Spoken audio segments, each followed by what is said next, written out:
And this course from Special Man Academy, it's really tailored for software companies like yours, the ones creating custom solutions for healthcare. It's designed to teach you how to embed HIPAA compliant practices, throughout your software development lifecycle, how to securely manage electronic protected health information, we call that EPHI, and build sustainable compliance programs, programs that meet regulatory requirements but also support your business objectives. Exactly. So our mission today is really to unpack the technical implementation aspects of HIPAA safeguards. Think about it. Maybe you're developing a cutting-edge AI-powered diagnostic tool for a new healthcare startup. Every technical safeguard we discuss today, it isn't just a compliance checkbox. No, it's a critical component of building trust and making sure that revolutionary idea can actually make it to market securely. We're here to make sure you get the essential nuggets, the key knowledge to apply directly to your work. So let's start at the very beginning, right? The foundational area, secure architecture design principles. We're talking about how you build security into the very bones of your bespoke applications. That's right. Secure architecture design, it really hinges on robust technical safeguards being integrated right from the ground up. Yeah. It makes security an intrinsic part of the system, not just some afterthought you bolt on later. Okay, so with that foundation in mind, the next crucial step has to be protecting the data itself, right? And at the heart of that protection, encryption. It's a term we hear constantly, but what are the specific HIPAA requirements for EPHI at rest and in transit? Right, encryption. It's a core method, really, for protecting EPHI, that's electronic protected health information, against unauthorized access. And this applies both when data is stored, which we call at rest, and when it's being transferred or in transit. Now, HIPAA technically designates encryption as an addressable safeguard. That means you have to implement it if it's reasonable and appropriate. But honestly, in modern bespoke healthcare software development, it's basically a de facto requirement. Trying to justify not encrypting is almost impossible to defend these days. So when we talk about data at rest, we mean information stored digitally. Think hard drives, databases, backups, any other storage media. HIPAA expects you to encrypt all EPHI at rest unless you can clearly justify and document an equivalent alternative safeguard. The common approaches. Using AES 256, that's the advanced encryption standard, a strong symmetric algorithm, or something even higher for databases, file systems, backups. A lot of cloud providers, AWS, Azure, GCP, they offer built-in options for this, which helps simplify implementation. But you still own the configuration. Remember that. Then there's data in transit. That's information being sent between systems, devices, or locations, like over the internet, internal networks, maybe via APIs. HIPAA requires that all EPHI in transit is protected against interception or tampering. Standard practice here involves using TLS 1.2 or higher transport layer security. That's the cryptographic protocol for secure communications for all external and internal comms, plus employing encrypted VPN tunnels for remote access and leveraging secure API gateways. Okay, so let's take our hypothetical AI diagnostic tool again.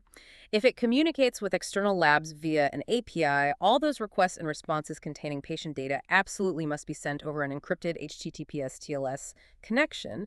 And within its own database, any fields storing things like patient IDs or diagnosis results, those must be encrypted using strong algorithms like AES 256. Precisely. Yeah, and this raises an important question. What risks could pop up if you only encrypt EPHI in transit, but not at rest, or, vice versa? Well, the critical insight here is that leaving data unencrypted at rest, even if it's secured while moving, it's like locking your car door, but leaving the keys right there on the dashboard. A breach targeting your storage or database servers, it could expose everything. Conversely, encrypting data at rest, but sending it unencrypted, that leaves it wide open to interception during communication. For bespoke solutions, you really need that holistic strategy because your custom data structures or those unique integration points you build, they can expose unexpected vulnerabilities if you only apply partial encryption. You can't just do one or the other. That's a really crucial distinction. Okay, so once we've defined who can access what, the next critical layer is accountability, right? How do we ensure every single interaction with PHI is logged and auditable? That's where audit trails come in. Why are they so critical for IPA, especially in a bespoke software environment where things might be less standardized? Audit trails are essentially detailed, chronological records of all interactions with EPHI. They are a vital tool for detecting inappropriate access, for supporting incident response, and crucially for demonstrating IPA compliance during assessments or audits. You need them to prove you're doing things right. IPA requires you log all accesses to PHI. That includes creation, viewing, modification, and deletion. These logs, they have to record details like the user ID, the timestamp, the activity type, location if that's applicable, and the specific data that was accessed. You also need to keep these audit logs for at least 6 years. 6 years. And implement controls to prevent any tampering. Can't let anyone mess with the logs. And of course, you need to regularly review them for suspicious activity. It's not just about collecting them. Right. So for our AI diagnostic tool, if a support engineer, say, used a patient's record to troubleshoot some technical issue, the system absolutely must log who accessed which record, when they did it, and for what stated purpose. And if unusual access patterns are detected, like maybe multiple records accessed really quickly, or someone logging in after hours automated alerts should definitely be generated for the security team to review. Absolutely. Best practices here include centralizing your logging. It ensures integrity and makes future audits much simpler.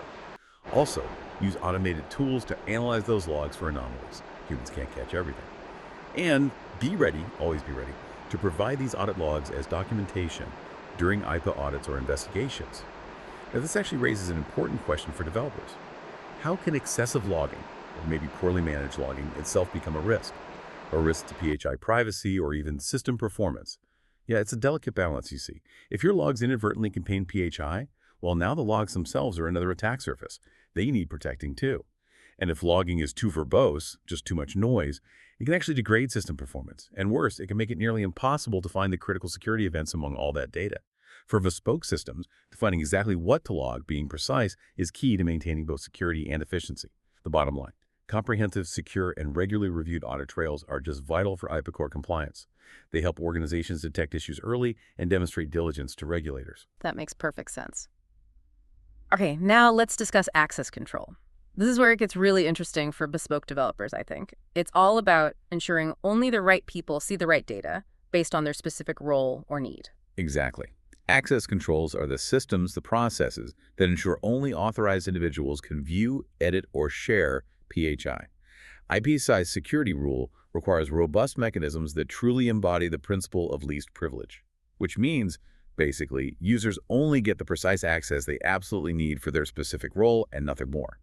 Common access control mechanisms, things like strong authentication, think multi-factor authentication, authorization, often through role-based access control, or RBAC, proper session management. And really important, disciplined user provisioning and deprovisioning. You have to add users correctly, and you have to remove their access promptly when they leave or change roles. Right. And as best practices, you should always enforce unique user IDs. No shared accounts, that's a huge one. Apply role-based or maybe even attribute-based access restrictions for more granular control. Make sure you're regularly auditing accounts and privileges. Don't just set it and forget it. And critically, always log and review both failed and successful access attempts. Failed attempts can indicate someone trying to break in. Let's think about our AI diagnostic solution again. A referring physician, maybe they can see and update records for patients assigned specifically to them, but they should absolutely not be able to access records for patients under a different clinic, even if it's within the same hospital system. And similarly, maybe an administrator can create user accounts for the system, but they should never, ever be able to access any actual medical records themselves. That's separation of duties. You know, what's fascinating here is the debate you sometimes hear between role-based access control, RBAC, which grants permissions based on a job title or organizational role, and the more nuanced attribute-based access controls, ABAC. That's where access is based on a combination of user attributes, resource attributes, maybe even context like time of day or location, especially in really complex software ecosystems where that fine-grained control is absolutely critical. Yeah, and the key insight there for bespoke developers is that while RBAC offers a strong foundation, it's often a good starting point. As your healthcare solutions become more integrated, more nuanced, perhaps dealing with complex patient consent models or multi-stakeholder access scenarios, ABAC often provides that granular flexibility. Yeah. Flexibility that's crucial for preventing over-privileging people and reducing the overall attack surface. You might ask, how might access controls differ between a cloud-based EHR solution you develop versus a traditional on-premises application? The architecture itself often dictates the approach, right? Cloud usually offers more dynamic, API-driven control options that can make ABAB easier to implement. That's a good distinction. So the takeaway is robust, role-based, or maybe attribute-based, and well-audited access controls are just fundamental for HIPAA compliance. They ensure PHI is only accessible to those with a legitimate need to know. Exactly. And these strategies, they don't just fulfill HIPAA requirements, they also significantly reduce the risk and the potential impact of data breaches. For development teams like yours, embedding these principles into your healthcare software solutions, right from the initial design through to daily operations, it builds both compliance and trust in your technology, which is huge. All right, let's shift gears now to secure development practices. This is really where the rubber meets the road for software developers like you. Ensuring security isn't just an add-on, but it's built right into the code, especially for these highly customized solutions you're creating. Exactly. Handling PHI responsibly throughout the entire software development process is absolutely critical to HIPAA compliance. It's not just about the final product. PHI can inadvertently leak through code, through logs, debug data, even test environments if you're not extremely careful. Developers, testers, DevOps personnel, everyone plays a crucial role in minimizing these PHI exposure risks at every single stage of the development lifecycle. Yeah, accidental PHI leaks are a massive concern. So how do we prevent this in our actual code, in our logs during debugging and testing phases? Well, the number one best practice is simple. Never log PHI directly if you can possibly avoid it. Design your log statements to use things like pseudonyms or tokens or maybe truncation instead of the real data. If PHI absolutely must appear in logs for some legitimate, unavoidable reason, it must be masked or redacted. Like showing JD instead of the full name John Doe. When you're debugging, avoid PHI in the debug output. Use synthetic data, use anonymized data, especially if you're debugging in shared or external environments. Never use real patient data there. And for test environments, always use fully de-identified or synthetic data sets. Never, ever copy production PHI into non-production environments. That's a huge compliance violation waiting to happen. And finally, be extremely careful not to commit files containing PHI like sample data files, or maybe error logs with sensitive details into your version control system, like Git. That's another common mistake. Okay, so a practical example. Instead of an error handler writing, say, failed API payloads that contain full patient data directly to a debug log file, it should really only log metadata, maybe error IDs, and other non-identifying attributes that help diagnose the problem without exposing PHI. So what are some effective ways to actually enforce these PHI-safe logging and debugging practices across diverse teams, maybe distributed teams, especially in a bespoke context where every project might be a bit different? Yeah, enforcement is key. It really comes down to a combination of things. Strict policies are the foundation. Developer training is crucial, making sure everyone understands the risks and the rules. And then integrating automated tools. Static analysis tools, or SAS tools, can be put right into your CI/CD pipeline. These tools can specifically flag potential PHI leaks in code or in log statements before the code even gets merged. For bespoke teams, this often means you need to fine-tune those tools for your specific custom code bases. You want to reduce false positives, but make sure they catch your unique data patterns. These controls, they really must be embedded right into your daily development workflows to be effective. Right. Now, healthcare applications, especially these cutting-edge custom ones like our fictional AI diagnostic tool, they're obviously high-value targets for attackers. So how do we proactively manage vulnerabilities throughout the entire life cycle of our bespoke applications? Not just fixing bugs, but proactively looking for weaknesses. That's right. Proactive vulnerability management is actually a central HIPAA safeguard. It's not optional. This means continuously identifying, assessing, and addressing security flaws both during the development phase and, importantly, after deployment too. Key aspects include things like regular code reviews, peer reviews, performing security testing like static analysis, SAST, dynamic analysis, DAST, conducting penetration testing, that's where you hire ethical hackers to simulate a real cyber attack, and utilizing automated scanning tools to constantly look for known vulnerabilities. Timely patch management is also critical, especially for third-party libraries and dependencies. You use a lot of open source code, right? You have to keep it updated. You also need dependency tracking to maintain an accurate inventory of all the components you're using. You can't patch what you don't know you have. And robust threat modeling is important too. That involves mapping out possible attack vectors that are specific to healthcare scenarios, thinking like an attacker trying to get at that PHI or disrupt care. Okay, so for example, if a third-party charting library used in our EMR product is suddenly found to have a serious remote code execution flaw, maybe it's a zero-day write, a vulnerability the vendor didn't even know about, no patch available yet, you need a defined process ready to go, something to alert your team immediately, a way to test the patch once it is available, and then rapidly deploy that update before any real exposure occurs. Speed is critical there. This raises an important question. How can continuous integration, continuous deployment, or CI/CD pipelines be specifically used to improve vulnerability management for healthcare software? CI/CD is a huge help here. It can automate a lot of the security testing throughout the development process. You can integrate SAS tools, DAST tools, even dependency scanning tools directly into your pipeline. This means every time a developer commits code, it can be automatically scanned for vulnerabilities, almost instantly. This provides continuous, fast feedback to developers, effectively shifting security left in the development lifecycle, getting it addressed earlier. And that's particularly beneficial for the rapid iteration cycles common in bespoke software development. You're moving fast, security needs to keep up. So yeah, a proactive, lifecycle-driven approach to vulnerability management is absolutely necessary for protecting PHI and maintaining HIPAA compliance. Okay, let's talk APIs. They are truly the backbone of modern healthcare, aren't they? Enabling systems like our AI diagnostic tool to connect and share data with labs, EHRs, other systems. But they can also be a major attack surface if not secured properly.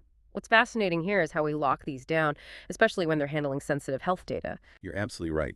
APIs are essential for enabling the exchange of PHI among systems, apps, partners, patients even.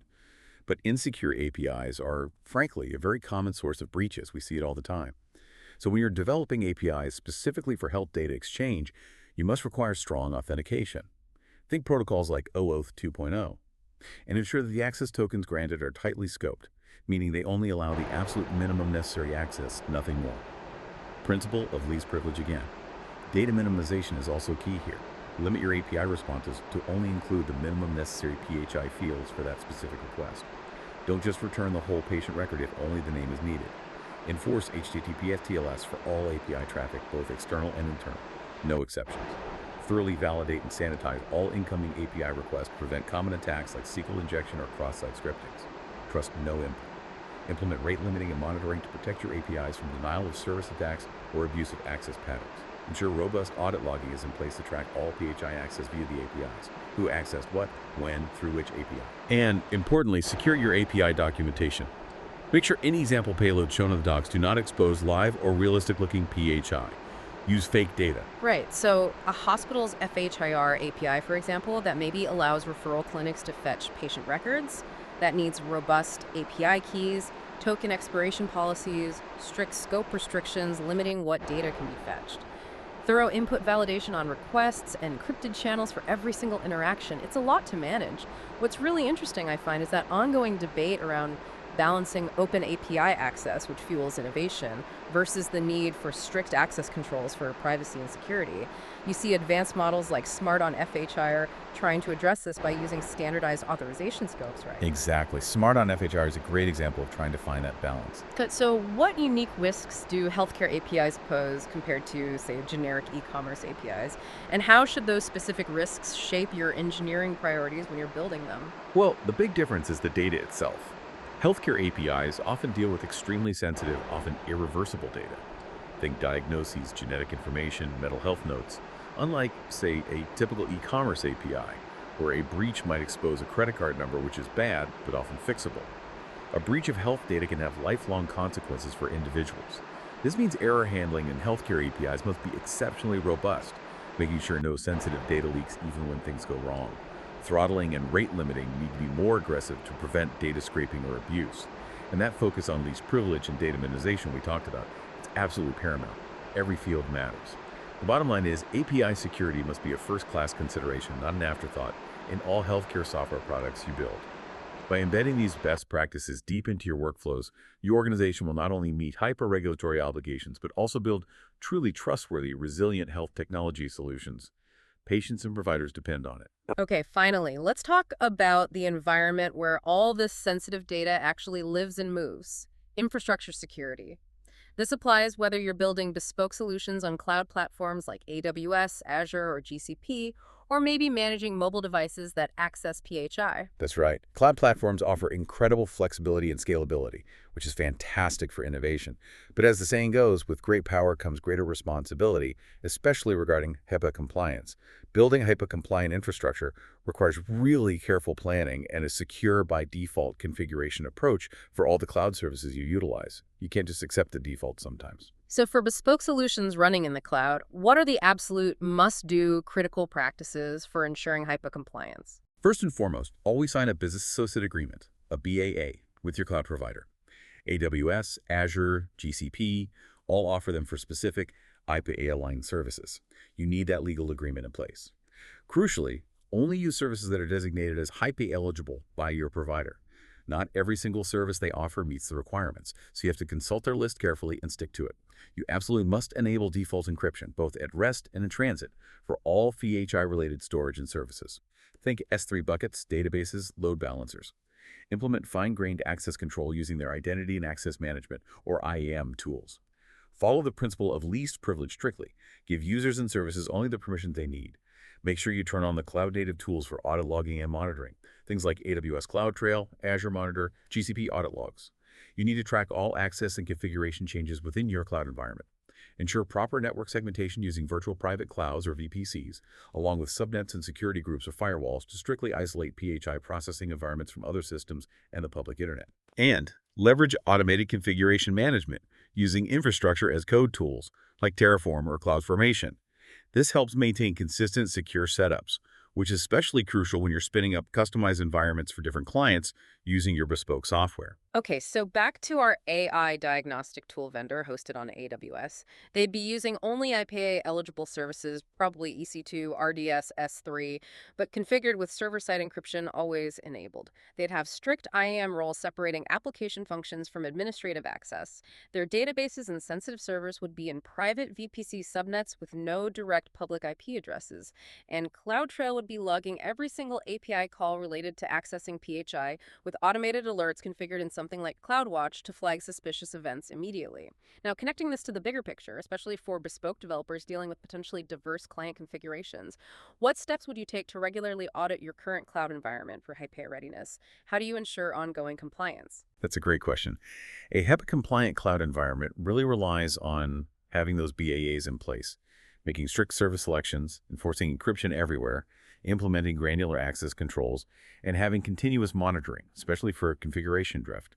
Things change. For bespoke teams, this often means creating specific, templated security baselines like a standard, secure configuration for each client's cloud deployment, and then using automated compliance scanning tools that can continuously check those live environments against your defined baselines, alerting you if anything falls out of compliance. Automation is key for consistency and scale. That makes a lot of sense. Automation seems critical there. Okay, beyond the cloud itself, basic network security is still the backbone of any system, right? How do we ensure PHI is guarded effectively as it moves through our overall infrastructure, maybe between cloud and on-prem or within different network segments? Absolutely. Proper network controls are essential. They guard against external attacks, yes, but also against lateral movement within your systems if one part gets compromised, and against any unauthorized internal access to sensitive health data.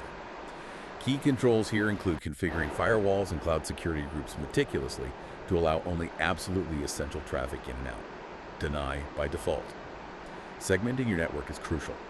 Separate PHI processing systems from public-facing applications using private subnets or maybe VLANs if you're on-prem.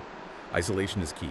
Secure all remote access using encrypted VPN tunnels, preferably with multi-factor authentication. Intrusion detection and prevention systems, IDS and PS, are vital for continuously monitoring network traffic and alerting on or even blocking suspicious activity in real time. Require TLS encryption everywhere for all network traffic, both internally between your own servers and externally. Encrypt everything that moves, and implement DDoS protection and rate limiting at the network edge to ensure system availability and prevent certain types of attacks. So a practical example there might be our healthcare SaaS platform deploying its web servers in a public-facing subnet so users can reach them, but placing the database servers containing all the PHI in completely private subnets protected by strict firewall rules.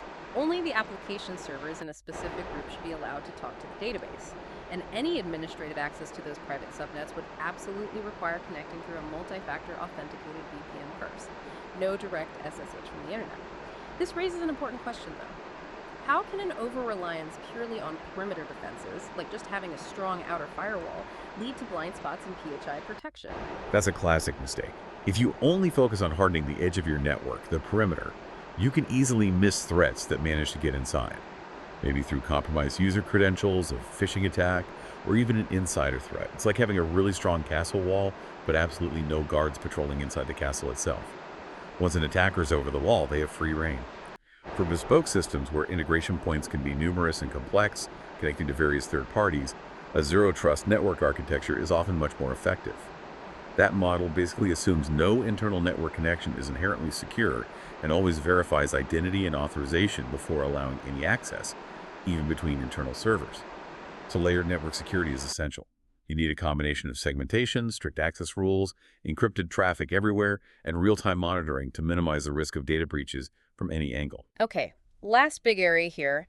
Our mobile-first world brings a whole new set of challenges, doesn't it? How do we secure PHI when it's being accessed via mobile devices, smartphones, tablets, which are becoming increasingly common endpoints for accessing bespoke healthcare solutions, maybe by doctors on rounds or home health nurses? You're right, mobile is huge. And while these devices enable really flexible access to health applications, they also pose significant risks for PHI exposure. They get lost, they get stolen, they get infected with malware much more easily sometimes.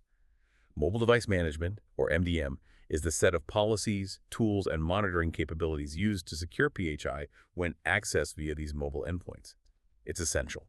Key strategies include requiring full device storage encryption on all devices accessing PHI, enforcing strong authentication complex passcodes, biometrics like fingerprint or Face ID, and ideally multi-factor authentication for the healthcare apps themselves. Enabling remote wipe capabilities is critical. This allows IT administrators to remotely erase all sensitive PHI from a device if it's reported lost or stolen, or if an employee leaves the company.